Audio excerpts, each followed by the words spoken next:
I just dropped my pick. Okay, I got my pick back. We're good. Let's talk about the first key. The first key is C major. The reason why we use C major first is because there are no sharps and there are no flats. So that means the C major key is C, D, E, F, G, A, B, C. And that sounds like this. And everybody knows that sound. Do, re, mi, fa, sol, la, ti, do. You play it there or there. Doesn't matter. You're just playing the major scale. And the major scale is a pattern of whole tones and half tones, right? Whole, whole, half, whole, whole, whole, half. We understand that. And if you're on a piano, so if you're a guitar player looking to maybe bang on the keys a little bit, it's all of the white keys. You start at your C, C, D, E, F, G, A, B, C. Got that out of the way. Now we need to talk about the chords that are associated with the key of C major for now. And those would be C major, B minor, E minor, F major, G major, A minor, B half diminished, which would be this B minor chord. We bring back the ring finger to get the flat 5, and then back to C. Now these are all what are called diatonic chords, meaning they're the only 7 chords that exist in the key of C major without breaking the rules of using only the tones of C major, right? So C, D, E, F, G, A, B, C. In order to build that C chord, we need the 1, 3, and the 5, which would give us C, E, and G. So we have automatically a major chord right away as the 1 chord, which makes sense because we're in a major key. The 2 chords, you need the 2, 4, and the 6. 3 chords, you need the 3, 5, 7. 4 chord is 4, 6, 1. The 5 chord is 5, 7, 2. The 6 chord is 6, 1, 3. And then the 7 chord is 7, 2, 4. And then back to C. Now you can play those as open chords, or we have a couple different bar chord options. I like to start with this one. We got a C down here on the 8th fret, C major, D minor, and then E minor can come up here to 12, or we can go back down here. F major, G major, A minor, and then the B half diminished is kind of weird. Kind of like that, but that's actually a B minor 7, flat 5. Same difference, whatever. And then back to C. That's your root position bar chords. You could also do them down here, where you're barring across, or some people play it like this. I don't, because my hands are too small. And then at the end, you lift off. You have this up here.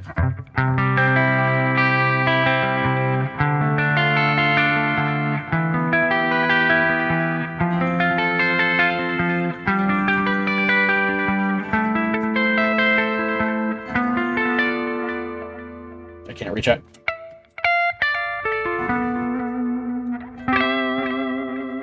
And then there are another bar chord version like this. And then it's kind of hard to do with the minor because you only have so many fingers. But if you could do like that, and then think that you're adding your bass tone here.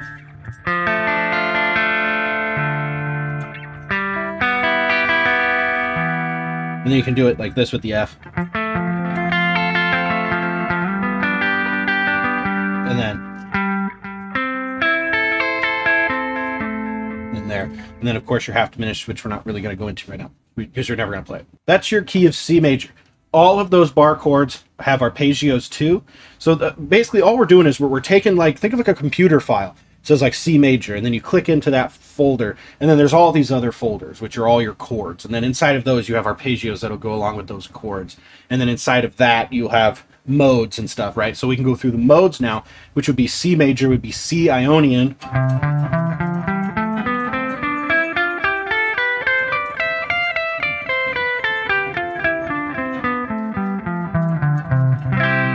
D Dorian,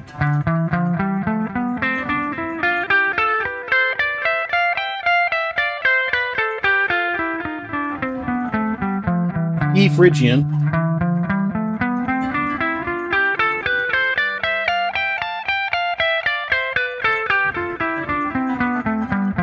F Lydian,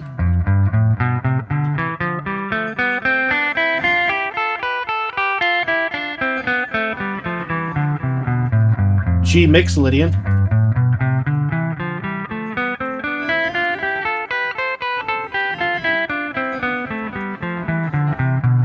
A Aeolian,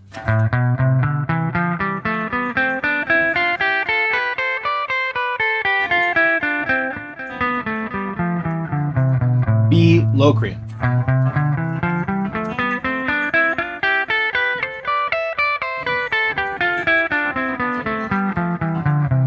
And then back to C Ionian. All right, so we got our folder, C major.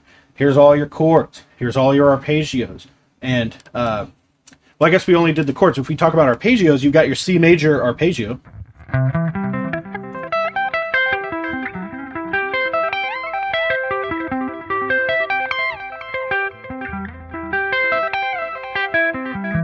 Then a D minor arpeggio.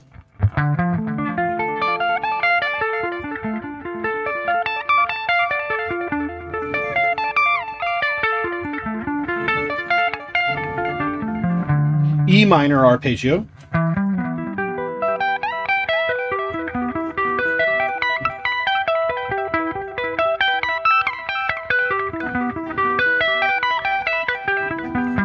F major arpeggio.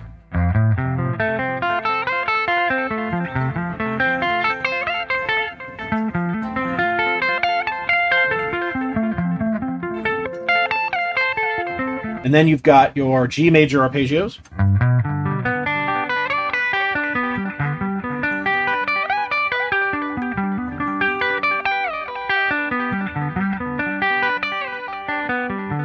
A minor arpeggio.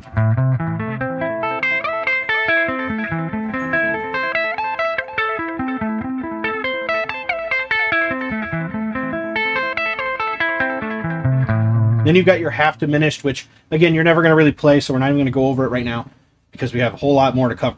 So we have our C major. We click into that folder. We've got all of our chords. We've got all of our arpeggios. We've got all of our modes that are associated with that one key, right? We just lock that away. We just know, like, hey, if I'm jamming in the key of C major, all of this is available to me. Now, how does this, what does this matter with the circle of fifths? Well, all the circle of fifths is going to do is just going to tell you, like, that's the key you're in. Here's all of your chords, if it says that. Some of them don't, but it'll say here's all the chords that you have, and then those can also be arpeggios, modes, and everything else. The one big thing that it does is that it utilizes the minor key as well. It'll tell you if you're in C major, you're also in A minor. So that's a big thing too, because if you're jamming and somebody says, hey, you know, we're jamming in A minor, you're going to be like, well, I only know the major keys. Well, if you know the major keys, you also know all the minor keys. So it's always the 6 away from the root that is the relative minor. So C, D, E, F, G, A. Now, don't make this mistake of counting C and then going 1, 2, 3, 4, 5, 6. The C is the 1. 1, 2, 3, 4, 5, 6, which is C, D, E, F, G, A. So C major is A minor. So if you're jamming in A minor, you can play all of the modes and all the arpeggios and all the other things from C major because they're the exact same key. You're just going to be resolving on an A minor, which isn't quite as heavy of a resolution as C, but it's pretty close. They call it a false resolution, where you're thinking you're going like, you know, that's like a full resolution going from F, G, C, but they'll do a false resolution of going to A minor. Still sounds cool. It's just not as strong according to the music theory gods, right? Now, you understand C major. How do we get to the next key? Well, the next key is on the circle of fifths, and you can just look at it and go, okay, I'll just go to the next key, which is G. But why? Well, what it does is it shows us that if you count up 5 from the root of whatever key you're starting in, you're going to get the next key in line. C, D, E, F, G. 5. Circle of fifths, because you count up 5. So you go C, D, E, F, G. Now do not, again, this happens so many times, people will go C, And then they go 1, 2, 3, 4, 5. No. 1, 2, 3, 4, 5, and now they're on the 6 when they should be on the 5, which is G. So C is 1. You have to say 1. C, D, E, F, G. Now G is the next key in line, and it has 1 sharp.